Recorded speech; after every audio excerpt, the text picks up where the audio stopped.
Shalom, selamat pagi, segenap anggota jemaat Depok yang dikasihi Tuhan. Selamat berjumpa dalam sapaan pagi hari ini, edisi Kamis, 10 Maret 2022. Mari dengan penuh sukacita kita bersyukur atas segala anugerah dan berkat Tuhan di sepanjang kehidupan kita. Bahwa pertolongan kita adalah dalam nama Tuhan pencipta langit, bumi dan segala isinya. Sebelum kita mendengarkan firman Tuhan, mari kita berdoa. Bapa kami yang di surga, kami mengucap syukur atas segala berkat yang Engkau telah limpahkan kepada kami, termasuk napas kehidupan di pagi hari ini. Kiranya Engkau memberkati segala rencana kami di sepanjang hari ini. Kuasai kami dengan Roh-Mu yang kudus, untuk dapat memahami akan kebenaran firman-Mu. Di dalam Kristus Yesus kami sudah berdoa. Amin. Bacaan kita dipilih dari Filipi pasal 3 ayat 1b sampai 16 dengan judul Kebenaran yang Sejati. Menuliskan hal-hal ini lagi kepadamu tidaklah berat bagiku dan memberi kepastian kepadamu. Hati-hatilah terhadap anjing-anjing.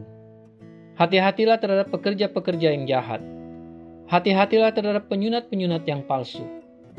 Karena kitalah orang-orang yang bersunat, yang beribadah oleh Roh Allah, dan bermegah dalam Kristus Yesus, dan tidak menaruh percaya kepada hal-hal lahiriah.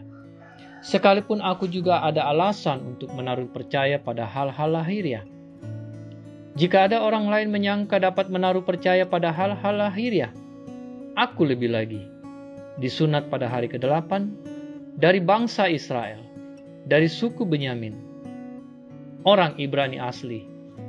Tentang pendirian terhadap hukum Taurat, aku orang Farisi. Tentang kegiatan, aku penganiaya jemaat. Tentang kebenaran dalam mentaati hukum Taurat, aku tidak bercacat. Tetapi apa yang dahulu merupakan keuntungan bagiku, sekarang kuanggap rugi karena Kristus. Malahan, segala sesuatu kuanggap rugi, karena pengenalan akan Kristus Yesus Tuhanku lebih mulia daripada semuanya. Oleh karena Dialah aku telah melepaskan semua itu dan menganggapnya sampah, supaya aku memperoleh Kristus dan berada dalam Dia, bukan dengan kebenaranku sendiri karena mentaati hukum Taurat, melainkan dengan kebenaran karena kepercayaan kepada Kristus, yaitu kebenaran yang Allah anugerahkan berdasarkan kepercayaan. Yang ku kehendaki ialah mengenal Dia dan kuasa kebangkitannya dan persekutuan dalam penderitaannya, di mana aku menjadi serupa dengan Dia dalam kematiannya, supaya aku akhirnya beroleh kebangkitan dari antara orang mati. Bukan seolah-olah aku telah memperoleh hal ini atau telah sempurna, melainkan aku mengejarnya, kalau-kalau aku dapat juga menangkapnya, karena aku pun telah ditangkap oleh Kristus Yesus. Saudara-saudara, aku sendiri tidak menganggap bahwa aku telah menangkapnya, tetapi ini yang kulakukan, aku melupakan apa yang telah di belakangku dan mengarahkan diri kepada apa yang di hadapanku, dan berlari-lari kepada tujuan untuk memperoleh hadiah, yaitu panggilan surgawi dari Allah dalam Kristus Yesus. Karena itu, marilah kita yang sempurna berpikir demikian, dan jikalau lain pikiranmu tentang satu hal itu akan dinyatakan Allah kepadamu. Tetapi baiklah, tingkat pengertian yang telah kita capai, kita lanjutkan menurut jalan yang telah kita tempuh. Tema yang diberikan dari bacaan kita adalah berlari dan menggapai kebenaran yang sejati. Masih lomba umpelambi kamaloloan tongan.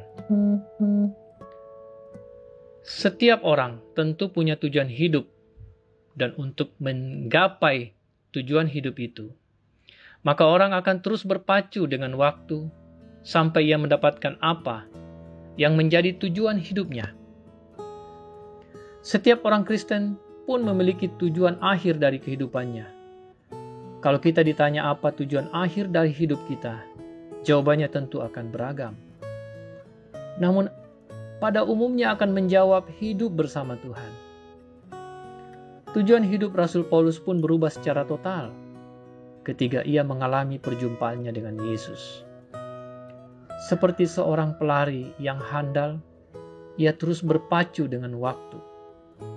Pengenalannya akan Kristus mengubah pola pikirnya. Yang dulu dianggap keuntungan, sekarang dianggap kerugian karena pengenalannya akan Kristus. Karena itu, ia berani untuk melepaskan semua supaya ia memperoleh Kristus. Bagi Rasul Paulus, pengenalannya akan Kristus menolongnya untuk mengenal dan berada di dalam Kristus. Dan karena itu, ia mengerahkan seluruh kekuatannya dan terus maju untuk mencapai sasaran yang telah ditetapkan oleh Kristus bagi kehidupannya. Sehingga semakin serupa dengan dia di dalam kematiannya. Dengan berlari pada tujuan yang benar, ia akan memperoleh kebenaran yang sejati.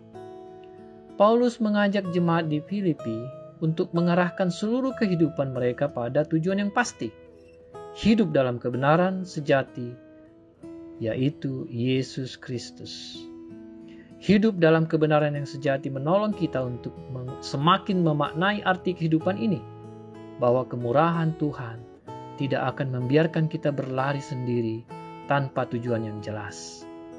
Dia akan menolong kita dan mengarahkan kehidupan kita untuk terus hidup dalam kebenaran hingga akhirnya kita bersamanya. Jemaat yang dikasihi Tuhan, mari kita satu dalam doa. Kita berdoa. Bapa di surga, terima kasih untuk segala kasih setiamu yang sungguh tidak terbatas dan tidak terukur dalam hidup ini. Kami boleh menjumpai hari baru, kehidupan baru hanya karena pertolongan-Mu. Dan kami menyambut hari ini dengan penuh syukur, dan kami bersyukur bahwa firman-Mu pun telah menyapa kami bersama-sama untuk bagaimana menjalani hidup ini, bagaimana berlari dan menggapai kebenaran yang sejati, tentu kebenaran di dalam Tuhan. Terima kasih untuk hamba-Mu, Bapak Penatua Enok Teguh Pasang, yang Tuhan pakai dalam pemberitaan firman Tuhan pada saat ini. Kami berdoa bersama-sama Tuhan untuk berbagai hal yang mensukacitakan kehidupan jemaat. Kami bersyukur bersama dengan anak kekasih kami, Leonora Ardi Pasolang, anak Marfaila Divaria M, Ibu Multia Ningsih Rupang. Terima kasih untuk pertambahan usia masing-masing setahun, bertambah usia, bertambah sukacita, bertambah kasih di dalam Kristus Yesus. Bahkan berbagai sukacita yang dialami oleh jemaat-Mu Tuhan. Terima kasih untuk segala kasih dan kebaikan-Mu yang selalu kami rasakan dan kami syukuri dalam hidup ini. Kami terus berdoa untuk mereka yang sakit. Tuhan, kuatkan, hiburkan mereka dalam menjalani hari-hari perawatan, hari-hari dalam kelemahan tubuh. Kami mendoakan terkhusus Tante Tinex yang masih dirawat di rumah sakit, Mama Richard Manturino yang dirawat di rumah sakit di Makassar, Abia Trina Bati dirawat di rumah sakit di Makassar, Mama Retsa yang secara intens berobat ke rumah sakit. Tuhan memberkati, Tuhan membuka jalan. Begitu juga dengan Bapak Kesya Tuhan, Engkau menopang, Engkau menolong dia, menguatkan. Oh Bapak Limbong dalam usia tua, juga dalam kondisi yang lemah, Tuhan memberkati. Oma Tonapa Tunas Tuhan dalam usia lanjut dan kondisi yang terbatas, Tuhan memberkati dan Tuhan menolong. Kami mendoakan ibunda dari Bapak Yosep Pasorong di Makassar yang kemarin menjalani operasi. Tuhan menyertai, Tuhan membuka jalan baginya, kiranya boleh dipulihkan dari waktu ke waktu. Kami berdoa bersama dengan keluarga Anton Tonapa, di mana berduka cita atas kembalinya ayah terkasih yaitu Pong Sobon. Kiranya Tuhan menghibur, menguatkan segenap keluarga yang berduka cita. Bahkan berbagai pergumulan dalam hidup ini Tuhan menolong kami, baik mereka yang sudah sakit menahun, baik karena pergumulan hidup lainnya.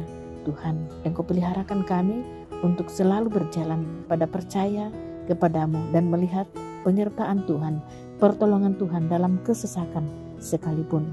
Bapa, kami bersyukur untuk anak-anak Tuhan yang telah sembuh pulih dari paparan COVID-19 dan telah dinyatakan negatif dan boleh beraktivitas kembali. Puji syukur Tuhan untuk semua itu. Kami mau menyerahkan hari ini dengan pertolongan Tuhan, baik selaku anak-anak, orang muda, orang tua, oma, opa, Kasih-Mu, penyertaan-Mu Tuhan melingkupi kami. Pemerintah bangsa negara kami Tuhan juga selalu memberkati. Ampunkan segala dosa kami Tuhan, di dalam nama Tuhan Yesus kami berdoa. Amin. Arahkanlah hatimu kepada Tuhan dan terimalah berkat-Nya. Damai sejahtera Allah yang melampaui segala akal akan memelihara hati dan pikiranmu dalam Kristus Yesus Tuhan dan Juru Selamat kita. Amin. Saudara-saudaraku, selamat beraktivitas hari ini. Tetap jaga prokes kesehatan, semangat, Tuhan Yesus memberkati kita.